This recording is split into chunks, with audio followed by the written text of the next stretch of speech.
On this episode of the Open in Indiana podcast, we speak to a professional from the greater Fort Wayne area who can help your business attract and retain the best talent in your industry. Don't miss it.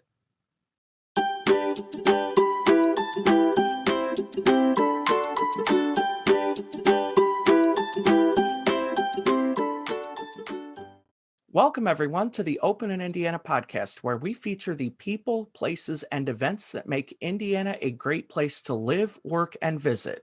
Today, our guest is CEO and Lead Strategist at GenElevate, Britni Eisenmann. Britni, how are you today? I'm doing great. Thanks for inviting me to participate in this. Well, Britni, thank you for being today's guest.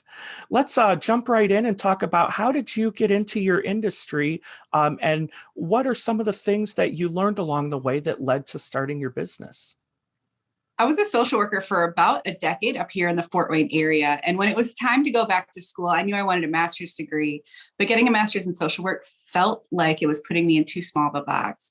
So as I was looking for what master's degree would fit well, I found the industrial organizational psychology degree and realized many elements of this degree is what I was already using with teams I was leading as a manager in the social work world. So I started going back to school. It was a 2-year program to get my master's in industrial organizational psychology. And during that, I needed to have a research project that had to be approved by a board before I could graduate. And so I used that research project to help the Goodwill region up here in the Fort Wayne area. There's about 11 stores and a headquarters. And we looked at their onboarding because their turnover in the first 90 days was really high.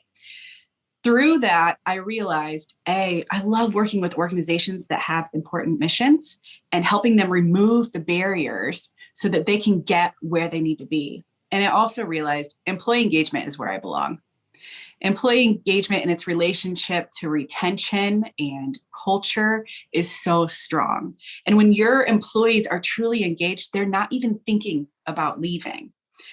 That was what was appealing. So I used that research project as my launching pad, and then I started GenElevate from there.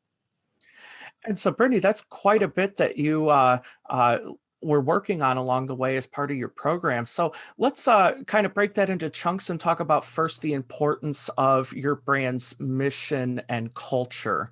How is that important in being able to find the best team members? For GenElevate specifically? Well, for organizations that you're able to help.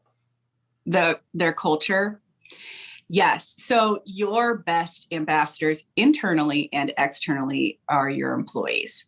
And they don't have to be extremely happy about who you are, but they do need to understand your mission and be pulling and oriented toward your mission. So when your employees are engaged with their own job tasks, the nitty-gritty of what they do every day, with their coworkers and with your big important mission, then they're aligned, and the strengths they have naturally bubble up to the top and benefit the teams they're on and you as well. And then in their lives outside of work, they're able to express that to their friends and families and those they run into in their hobbies or free time activities. And naturally it comes out how much they enjoy what they do because they're locked in and they understand. They're woven into who you are. And that becomes a basis for a healthy culture internally for you as well.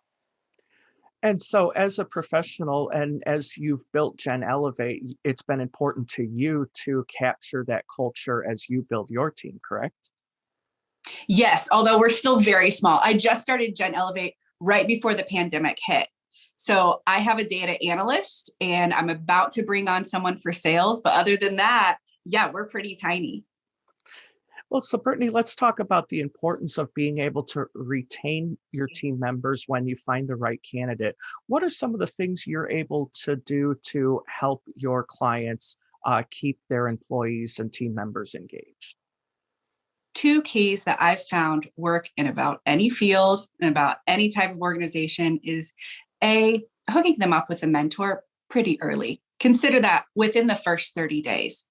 This doesn't have to be somebody that's in their team or even in their department, but it does need to be somebody that they are going to enjoy being with and somebody that shares some so some interests, whether that's related to work or not.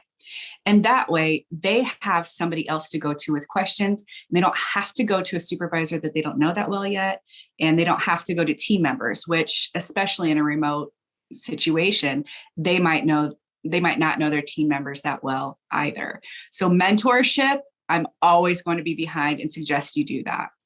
And the second one is, as they're onboarding, as much as you can, make that a team effort. That will really help them engage. It will help them get to know who they need to know more quickly, and help them to see themselves in the team. Even if still they feel like an outsider, they can see down the road, where am I going to fit in on this team? And so, Britni, how soon should a business, as they build their team, really start to consider the importance of the culture and engagement as they build that team? How soon should they start to build that? Before you build your team, you need to be thinking about it, but also understand that the culture you believe you have, once you actually have real people on your team, the felt culture is different. That might be a slight dissonance. It may be greatly different, but you need to understand that no matter how well you decide you want this culture to be and how healthy and strong you want it to be, once you get people in there, things are going to change. And if you want people to experience what your plan was, then you need to adjust with that and figure out where the pain points and the strengths are, so you can better align the felt culture with the culture that you're intending. And so, Britni, as you've grown your business, what is one thing that you wished you knew along the way? Oh, just one thing. Okay. I think I'm extremely introverted. I'm bold, so I'm not shy, but I'm very introverted. And I thought that would be a problem. That would be a barrier. And so I wish at the beginning I would have known, as long as I network in the way that I need to network, and for me, that means one-on-one meetings all the time. And I don't do a whole lot of group things. Well, pre-pandemic, I didn't do a whole lot of big networking things. And I probably won't do many of them after the pandemic's over too. But that's okay. It's actually been really incredible to network that way, one by one. I don't connect with everybody one-on-one, but that's not a wasted hour that I had with them. It's a learning process. So I wish I would have known that being an introvert is just fine. And so, Britni, what's one piece of advice that you would like to offer to anyone who's just getting started with their own business today? My advice would be just stay open to learning about yourself, which is most important, your strengths, and then from there, be open to learning new things about your business and how to sift through advice to figure out what works for you. Because just because something was great for somebody else does not mean it's going to be great for you, even if your businesses are very similar. And so, Britni, how can our viewers and listeners reach out to you if they'd like to learn more? I'm very active on LinkedIn. You can find me at Britni Eisenmann, MAIO, that stands for Masters in Industrial Organizational Psychology. I share everything that I think I share on any other social media platform on LinkedIn. That's really where I am. You can also reach me at Britni@GenElevate.com as well, if you'd like to email me or talk about something. Awesome. Well, Britni, thank you so much for being today's guest on our show. And to everyone watching and listening, thank you for catching this episode of the Open in Indiana podcast. Catch our next episode soon. Thanks for listening to this episode of the Open in Indiana podcast. If you enjoyed listening, subscribe to us on YouTube, Apple Podcasts, Google Music, iHeartRadio, or on our website, openindiana.com/OII podcast. Thanks for listening.